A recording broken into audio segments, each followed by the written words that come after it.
Morning, Chair. My name is Reddy. I am representing from Premier Distilleries Limited, as well Treasurer in capacity of Treasurer, Uganda Alcohol Industries Association. Thank you, Chair. My name is Mika Musabe, a member of the UAIA, which is the Uganda Alcohol Industries Association, and also the head of sales at Fickland Distributors. Thank you. Thank you, Chair. My name is Okiria Frederick. I'm the admin manager for Uganda Alcohol Industry Association.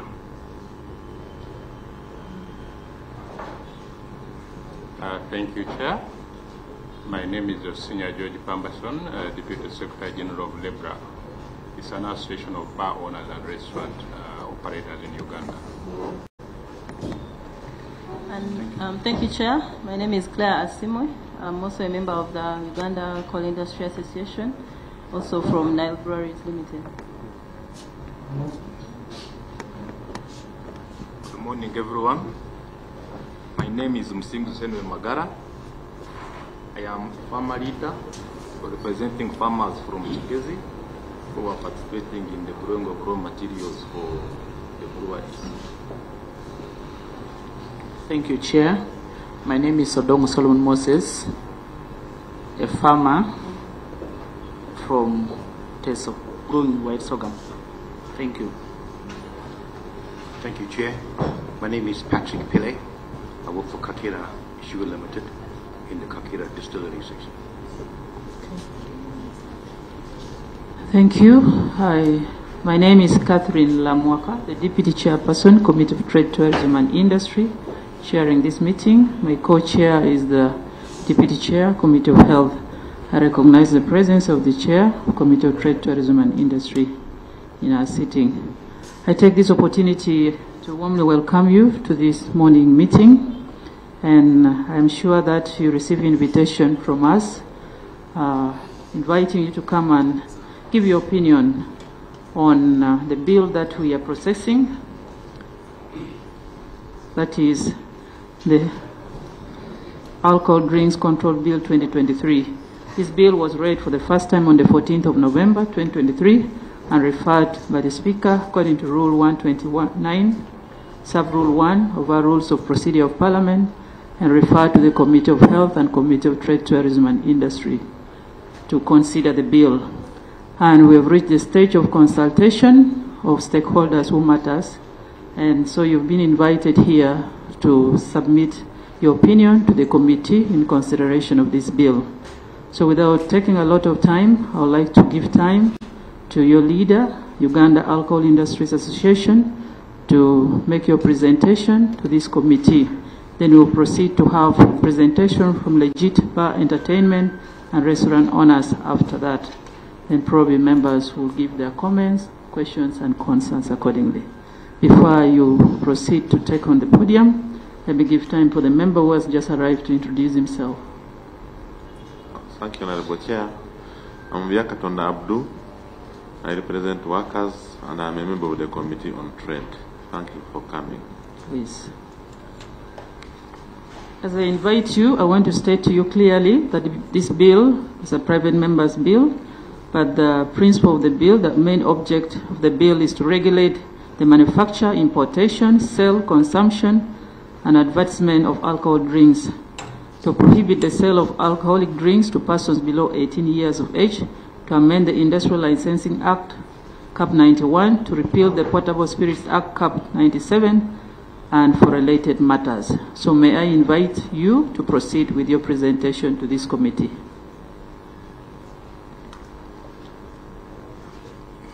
Once more, good morning. Thank you, Honorable Chair and honorable members of the committee and all the senior staff of Parliament and the committee, my fellow representatives of the industry. Again, my name is Onapito Ekomoloit. I'm the patron of the association, but I also work for Nile Breweries as the board chair. Madam Chair, I will give an overview of our position, and then our Secretary General will go to the meat of the matter. So first of all, I would like to thank the committee for inviting us. We are giving you 20 minutes for your presentation, so Okay. see how to share the time accordingly. Thank you. I would like to thank the committee for inviting us, and more importantly for taking a holistic approach to trying to understand the issue. Because before us, you have brought in other stakeholders who have given what may be seen as outside the industry view of the role of alcohol in our society. And without belaboring the point, we are convinced that alcohol has a place in this society, and we believe that alcohol adds to the enjoyment of life. It's a social lubricant, and that's why it has maintained its existence. So we who make the products are happy and proud to defend it, and we believe that it should be understood for what it is contributing. Madam Chair, the issue I think that this bill is bringing to the surface is the question of abuse of alcohol. There is no debate as to whether alcohol is necessary, as to whether alcohol is good. It's whether, how can we best deal with the issue of abuse. And I think from our perspective, to understand the crisis of alcohol abuse in Uganda, you need to appreciate that while it appears alcohol is alcohol, in reality in this country there are two alcohols, if I may use that expression. There are two categories of alcohol. Unless if one truly tries to understand that fact, we shall not solve the problem that the bill seeks to address. The members on this side of the table represent regulated alcohol. Unfortunately, the problem of abuse is within unregulated alcohol.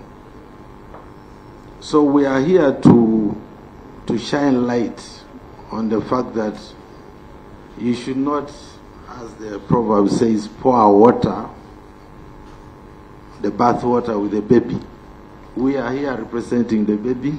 That's the good side of alcohol. And there is the other side that we shall also shine light on. When we talk of abuse, we should be looking at just the specific elements that constitute abuse. That is, what kind of alcohol are people drinking? And in what quantities? So that's the first area to look at in terms of abuse. What age are people starting to drink? No underage drinking. Do people drink and operate machines, predominantly driving? Do pregnant women drink? These are some of the key issues about abuse.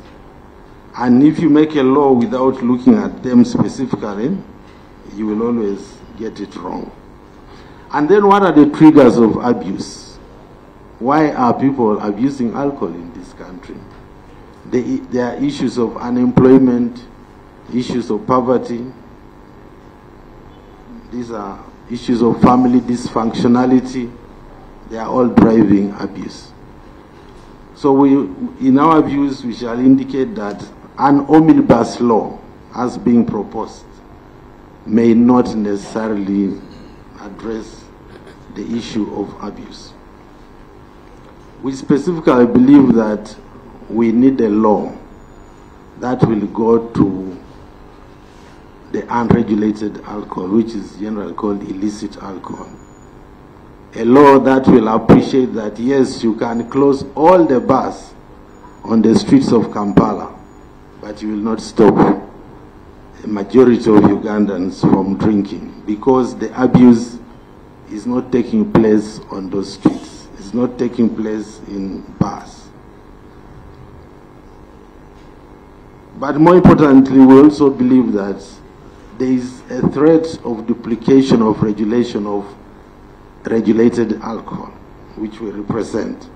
What do I mean? The alcohol we produce is already regulated by UNBS through certification. We can't put it on the market without certification marks, without certification tests. It's already regulated through taxation by URA. We can't produce without excise license. We can't do anything without following the law.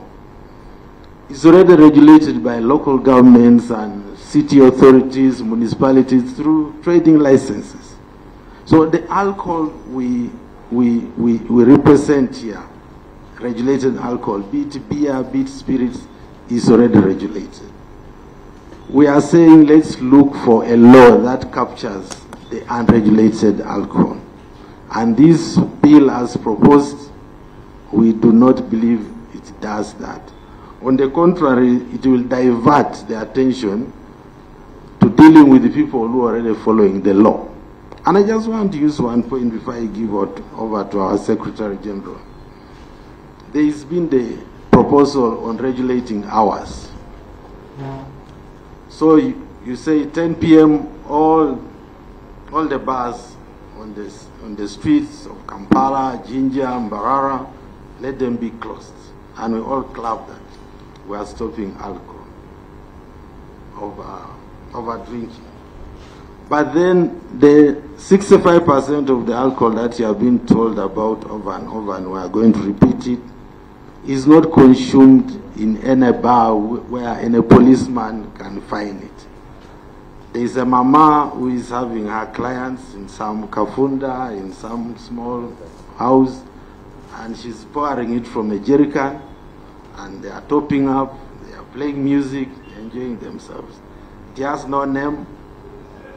Nobody, I mean, when will police go in the backyards to look for such people? Because we have not yet understood which alcohol is. This is the alcohol which is causing blindness, causing death, causing all kinds of problems.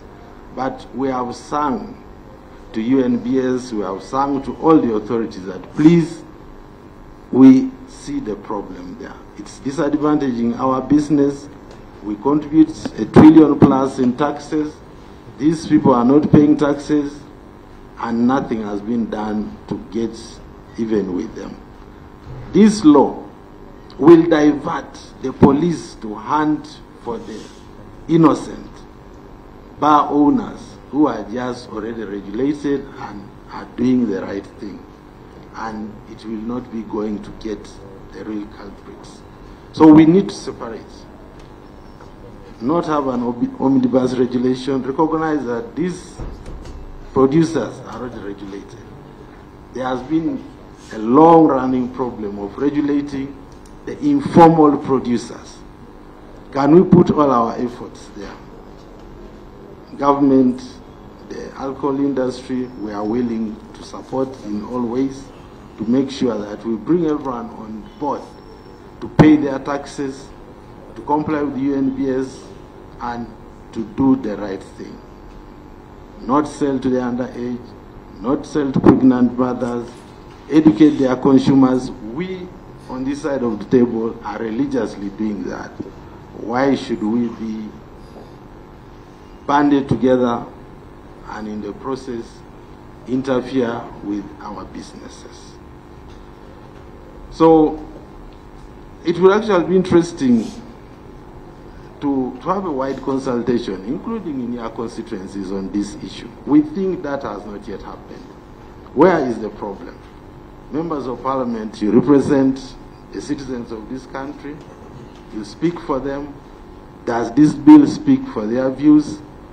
We do not believe it does. So, Madam, with that, let me hand over to our Secretary General for a bit of details with numbers to really try to show that this bill, yes, it tries to look at abuse. We agree with the problem of abuse, but it's not the right prescription. There's a bit of diagnosis, but it's giving a wrong prescription. I have doctors here, so I'm sure they understand what I'm trying to say. Thank you, Madam Chair.